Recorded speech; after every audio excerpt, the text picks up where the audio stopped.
So this is one of the more simple problems on the test. There's not much to it, so don't overthink it. Find the domain of the rational function. Domain is x, range is y. So when it's saying find domain, it's basically asking you what are the opportunities, what can x be? Now, generally, I'm optimistic and I think x can be, negative infinity to infinity. I think it can be anything. But there's a rule that we cannot divide by 0. Okay, you can never have 0 in the denominator. So really right here, all we're worried about is the fact that this is rational and there's a denominator here. And that denominator has a variable. Variables variate, meaning you can plug 1 in, you can plug 2 in, you can plug anything in except something that would make it 0.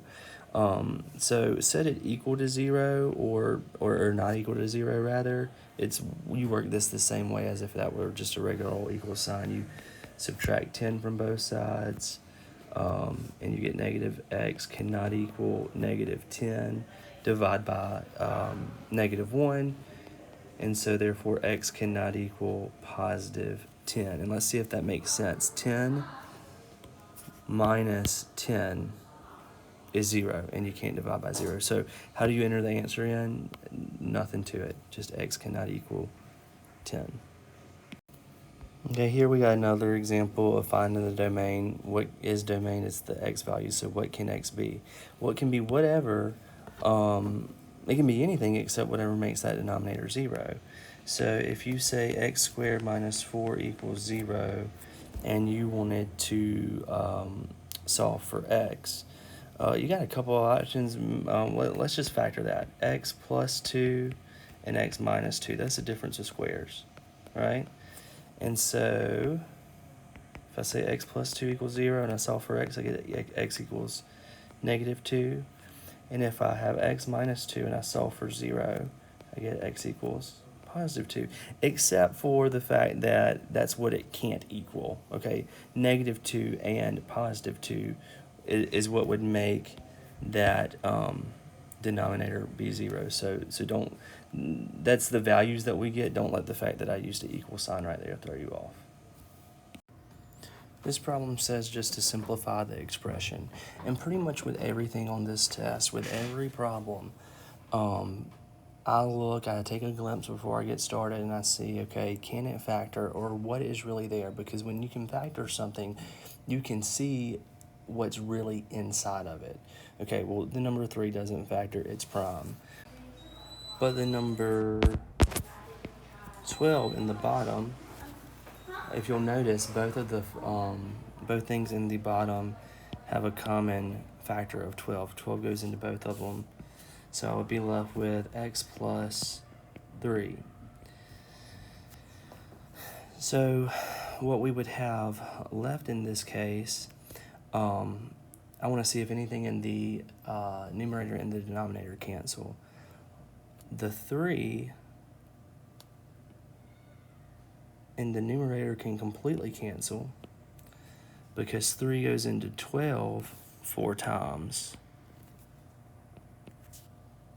So 3 divided by 3 is 1, and you're left with 4 times x plus 3. Now that 3 didn't have anything to do with this 3 in the bottom because the 3 in the bottom was married to the x.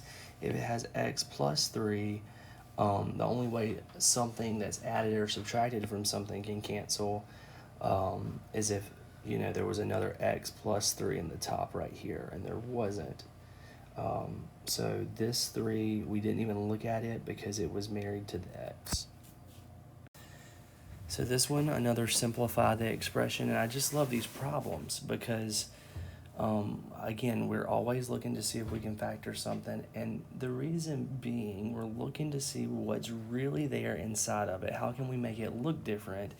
And we truly are simplifying it. We're making it look more simple by getting rid of the things that we have in common between the numerator and the denominator. So the numerator here, I could pull a 3 out, a GCF of 3, and I would be left with x plus 8. And in the bottom, I can pull out GCF of x, and I can be left with x plus 8. Now, this x plus 8 is married. So this x plus 8 doesn't cancel with this x at all, okay? Because this is a factor of 3, this is a factor of x plus 8, this is a factor of x, this is a factor of x plus 8, but the two factors of x plus 8 can completely cancel, and we're just left with 3 over x. So again, same direction, simplify the expression. So what we learned in Module 4 and 4A are really helpful in doing pretty much all these problems. There is a common factor in the top of x squared, a GCF of x squared. If I take an x squared out, I'm left with x plus 9. And in the bottom, that's a trinomial. There is no GCF. But the factors, the two things that multiply to give me negative 63 and add to give me 2, I do know that they're going to be different signs. And since the middle number is positive, the larger number will be positive. And so let's see, 9 and 7 will multiply to give me 63, negative 63, but add to give me positive 2.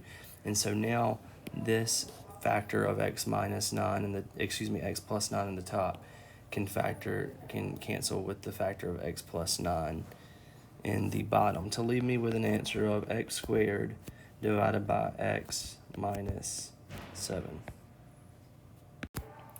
Okay, on these problems that say find the product, they're really similar to the ones that just say simplify the expression. On the ones that say simplify the expression, the first thing that we do is just make sure that everything is completely factored, and then we cancel things on the top and the bottom that we have in common. And it's not much different here, because when you're multiplying fractions, you're just multiplying across. So it's almost like you copy and paste everything into one fraction, and you want to, as you're writing it down, make sure you're seeing the factors of everything. Make sure it's fully factored. For instance, y squared, I might write that as y times y. And then we have the 3, and then we have the x.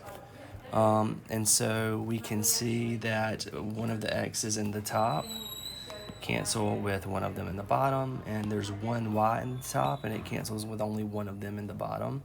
In order for that other y to cancel, there would need to be another y in the top. So that leaves us with a final answer of 10 divided by 3y. Another multiplication problem. I just go ahead and I write these into one fraction. As I write everything down, I want to make sure that it is factored. Okay, x, it doesn't factor. The x squared minus 6x has a GCF x minus 6. In the bottom, 3x minus 18 has a GCF of 3. And if I took it out, I'd be left with x minus 6. And then 5 doesn't factor. So now this x minus 6 and the bottom and the top cancel with one another to leave me with x squared over 15. So this problem's just like the last two that we worked. Find the product and simplify. And I'm just going to create one new fraction. And as I write things down, I'm going to just make sure that they're factored first, if they factor. X squared plus 17x plus 72. So what are the factors of 72 that add to give us 17? And that would be 8 and 9. So x plus 8 times x plus 9. And then we have x squared plus 3x minus 4. So the factors of negative 4 that add to give you a positive 3. So the largest number here will be positive. So x plus 4, x minus 1. Those multiply to give you negative 4. They add to give you positive 3. Okay, on the bottom, x squared plus 6x minus 7, what multiplies to give us a -7 and adds to give us a +6? Two different signs with the larger number being positive. So x plus 7, x minus 1, they multiply to give me that -7, they add to give me a +6. In the bottom, on that bottom right denominator, what multiplies to give me 81 but adds to give me 18? X plus 9 and x plus 9. So this is nice. X plus 9, one of the factors, since there's only one in top, only one in the bottom will cancel. And the x minus 1 happens in both the top and the bottom as well. So we're just going to write this as x plus 8 times x plus 4 divided by x plus 7 times x plus 9. And I would leave it just like that. Now, you could make this difficult on yourself and you could FOIL that back out. But I would leave it, all of these answers on this test, I would leave them fully factored. If they factor it, cancel out what repeats, and then just write down what you're left with. Okay, so this is the first division one we have, and honestly, it's pretty much the same as the multiplication. All you're going to do is write down that first fraction as is, and the only thing we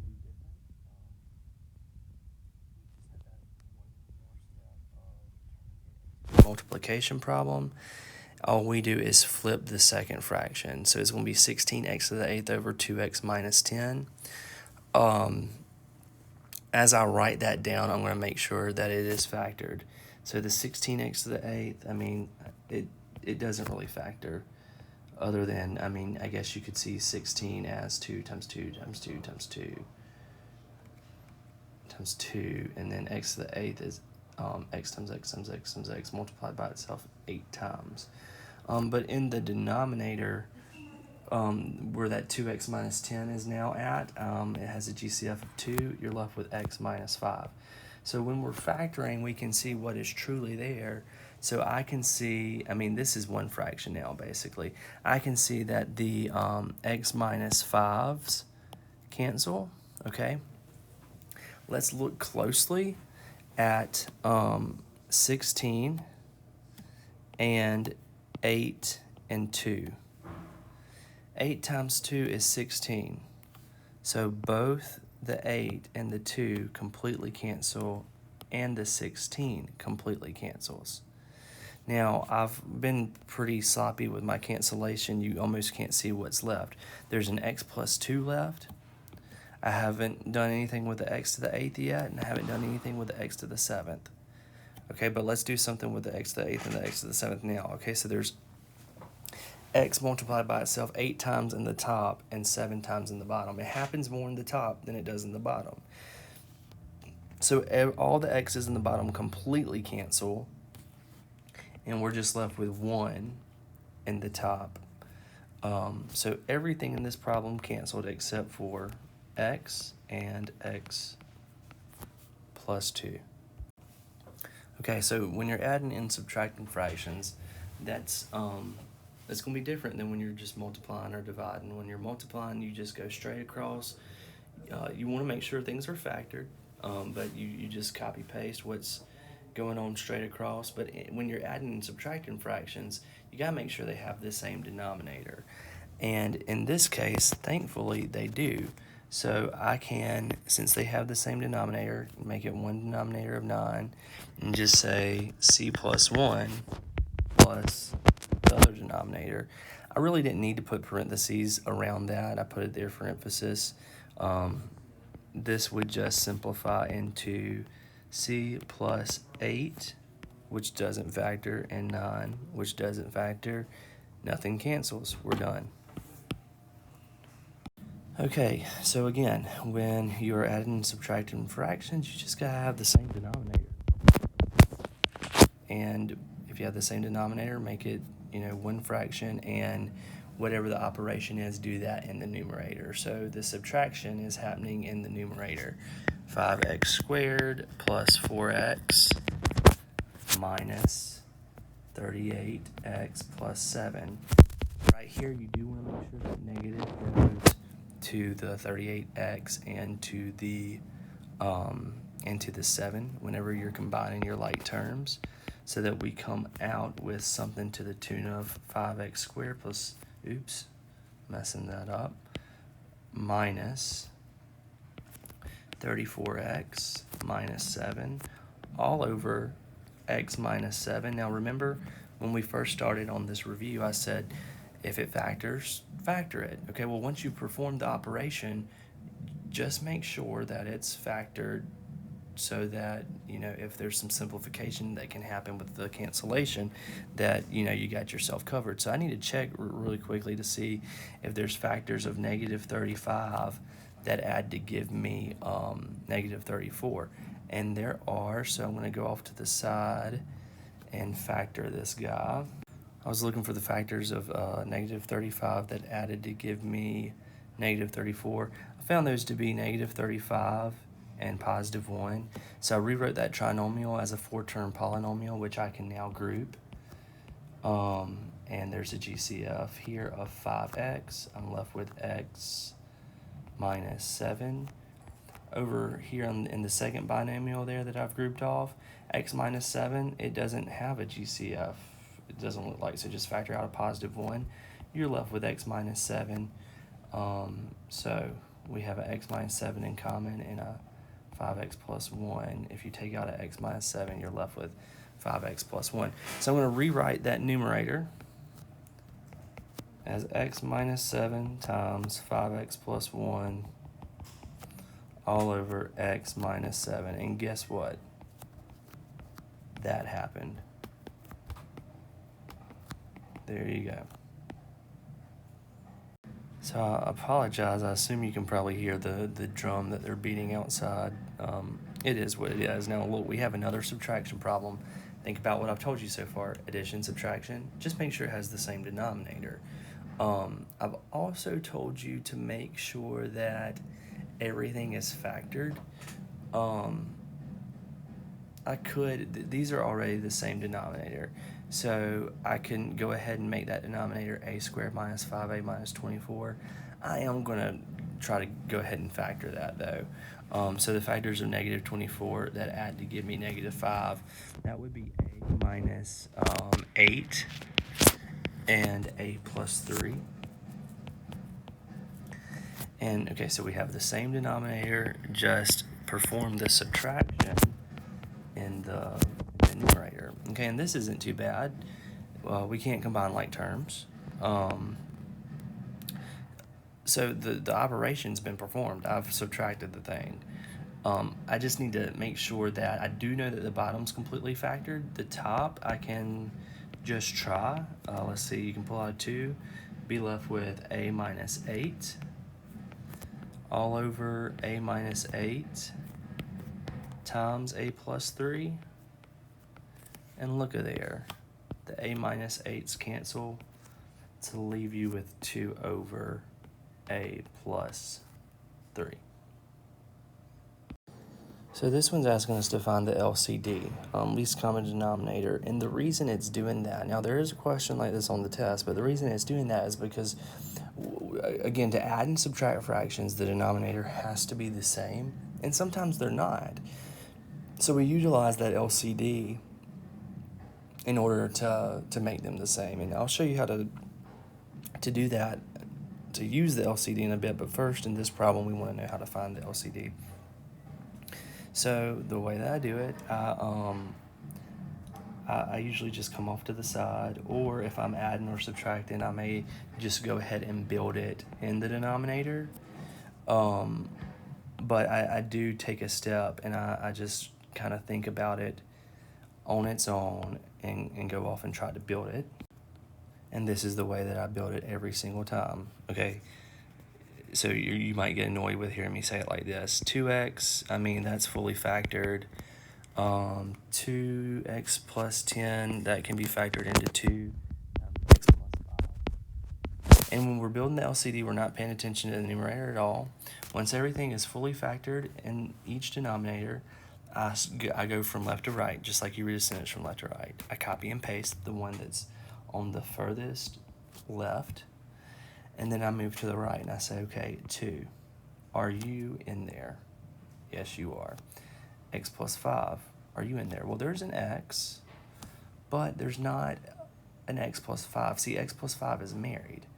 So we're going to add, or put a factor, rather, of x plus 5 in there as well.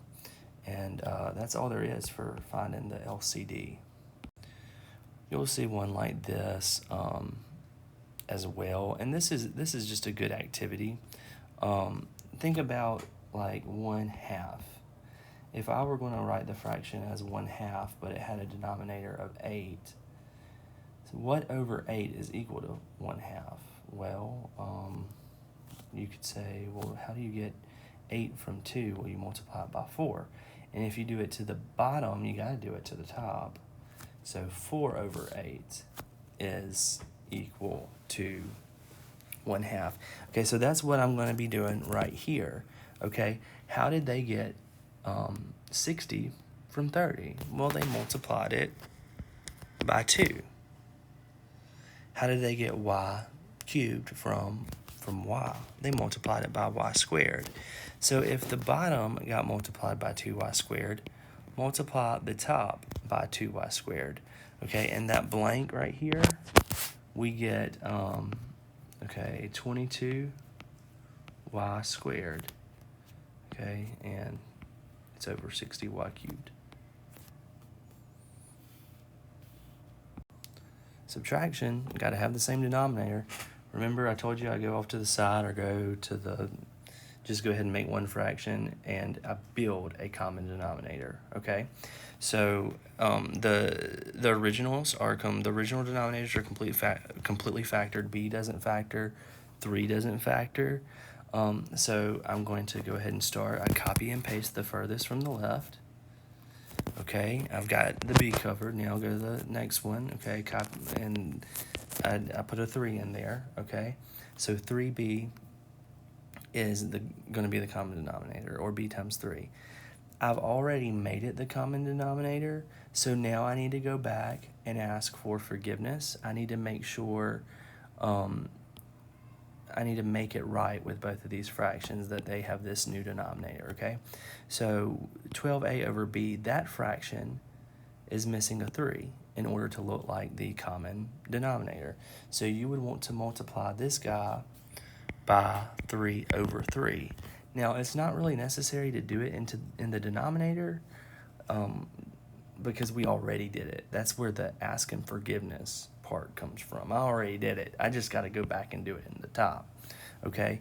And this fraction right here, 5b over 3, its denominator, in order to look just like the common, is missing a b, okay? So you would multiply that fraction by b over b.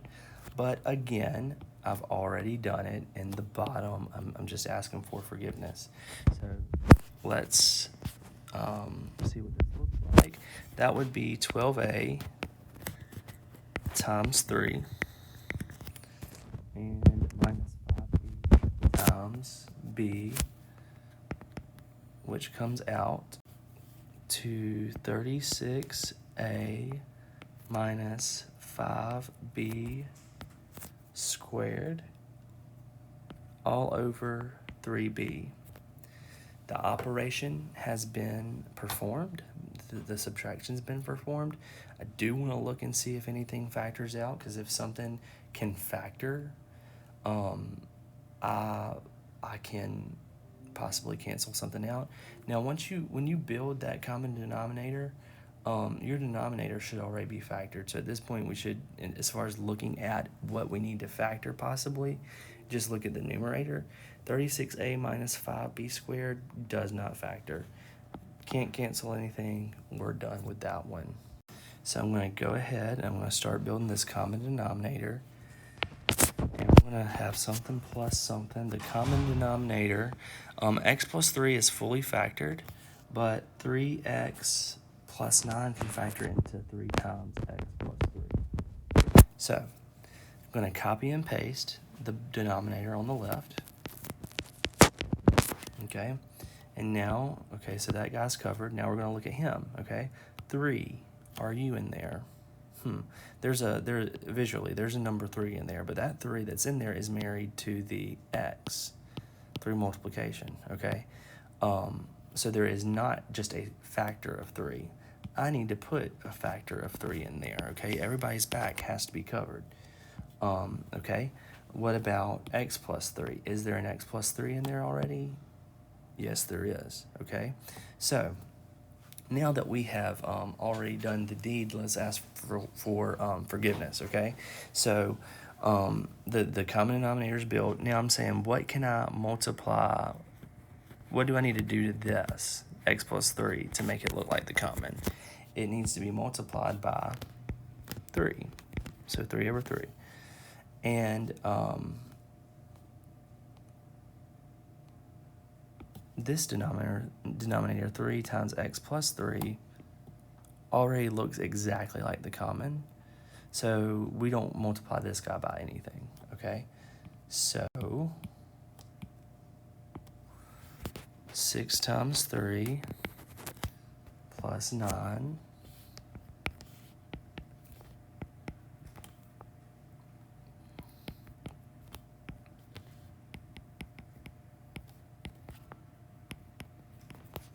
that gives me 27 over 3 times x plus 3.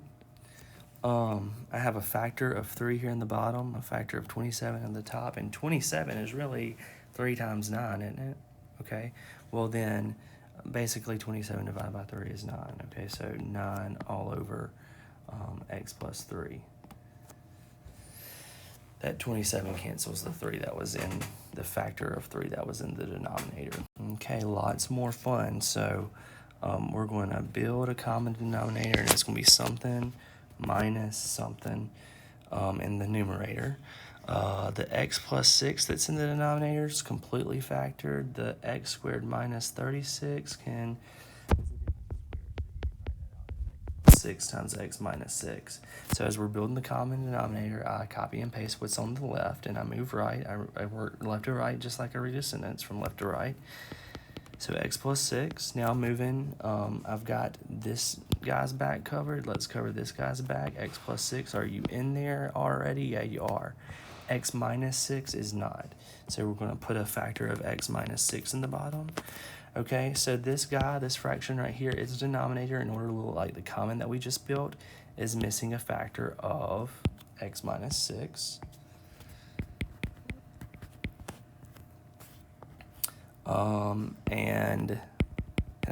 And I really don't have to be writing it as x minus 6 over x minus 6, again, because I've already done that multiplication in the denominator. Okay, and the fraction on the right, its denominator already looks exactly like the common. Okay, so in the top we will have 7 times x minus 6 minus 6x. So let's see, 7x minus 42 minus 6x all over x minus 6, x plus 6. So x minus 42 all over x minus 6, x plus 6. And again, the denominator is already fully factored because it's a common denominator that I built. The numerator doesn't factor. And there's nothing that repeats. So we're done with this one. Perform the indicated operation. Got to have a common denominator to add and subtract. I don't have one, so we need to end up building it. Everything in these denominators are fully factored. So if I work from left to right, 7x, I see a 7x, and then if I go to the denominator to the right and I say x minus 5, are you in there? I mean, yeah, there's an x in there, but not a x minus 5. Okay, and x and 5 are married to each other. So x minus 5. So that means this fraction, in order to look like its denominator, in order for it to look like the common denominator, is missing a factor of x minus 5. And the denominator on the right is missing a factor of 7x in order to look like the common.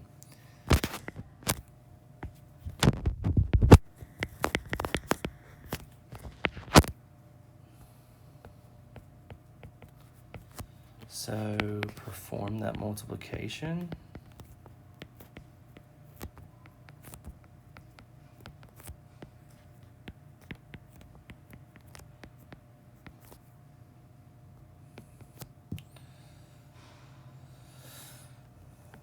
$53 x minus 20. Don't believe that factors. And the bottom should already be factored. There's nothing that repeats, so we can stop. We must have the same denominator in order to subtract. So I'm about to go ahead and build that. The bottom, the first denominator would factor into 5 times a minus 3. The one on the right, a minus 3 right there, doesn't factor. So if I copy and paste that denominator that's on the left, okay, I've got this guy's back covered. Okay, I got that denominator in there, and then I move to the right. Okay, a minus 3, are you in there? Yes, a minus 3 is. Okay, so what do I need to do to this fraction in order to make its denominator look like the common? Nothing at all. It doesn't get multiplied by anything because its denominator already looks like the common. Okay, and this fraction here, I would need to multiply that guy by a 5 in order for it to look like the common denominator.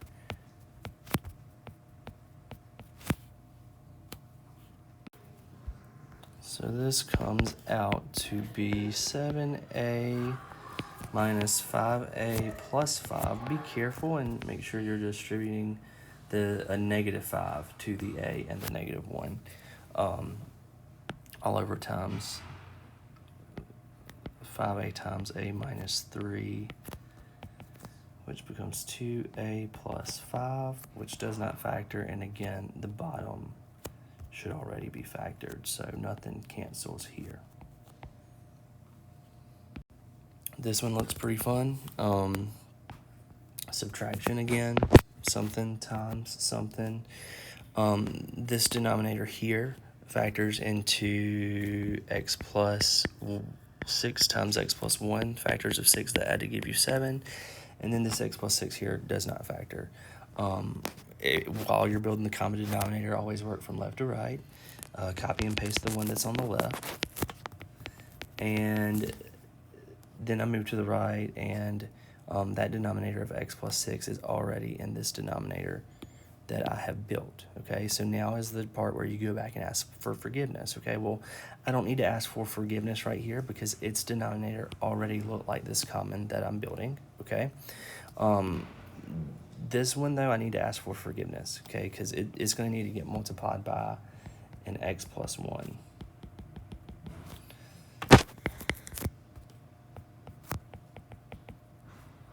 And just be careful. That's a negative 4x, basically, a negative 4 that you're distributing to x and 1.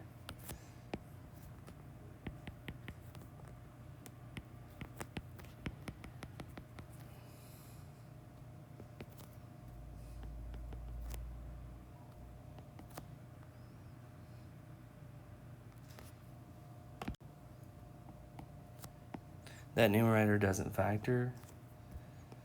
The denominator is already fully factored, and there's nothing that repeats in the numerator and denominator, so you're done. Probably my favorite problem from the whole thing, okay?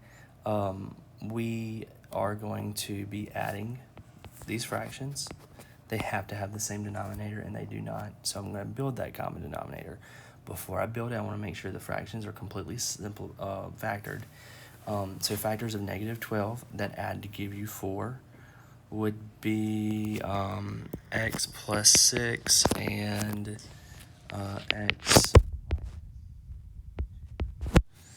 And then the factors of a negative 48 that add to give you negative 2 would be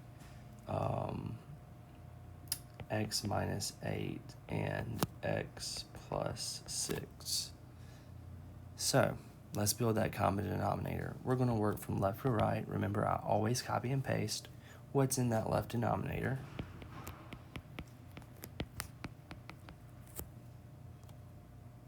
And then I move to the right. And I say, okay, x minus 8, are you in the common that I'm building yet? No, you're not, and we gotta cover your back, okay? What about x plus 6? Are you in the common that I'm building yet? Yes, you are, okay? So everybody's back is covered. Now let's go back and ask for forgiveness, okay? Does this denominator look exactly like the common? No, it doesn't. It's missing a factor of x minus 8. And this denominator doesn't look exactly like the common. It's missing a factor of x minus 2. So we need to make it right, and basically we're saying x minus 8 times x plus 5, and what that is some foiling that's going to happen. So let's see, x times x is x squared, x times 5 is 5x. That's a negative 8 times x, so negative 8x, and a negative 8 times 5, so negative 40. And I'll combine those like terms in a bit. Over here we got x times x, so x squared, x times negative 2, negative 2x. Now 4 times x is 4x, and 4 times negative 2 is negative 8. This combines to give me negative 3x, and this combines to give me 2x. So I'm adding this, now a trinomial of x squared minus 3x minus 40 to a trinomial of x squared plus 2x minus 8. And I guess I'll just go ahead and write that in the parentheses.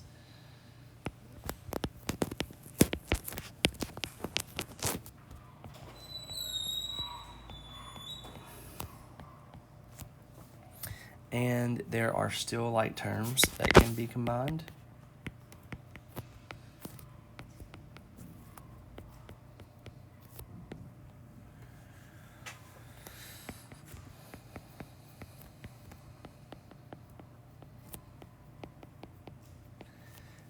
The bottom is fully factored. You do always want to make sure to check the top to see if it's factored, because if it factors, it may cancel with one of the factors that is in the bottom.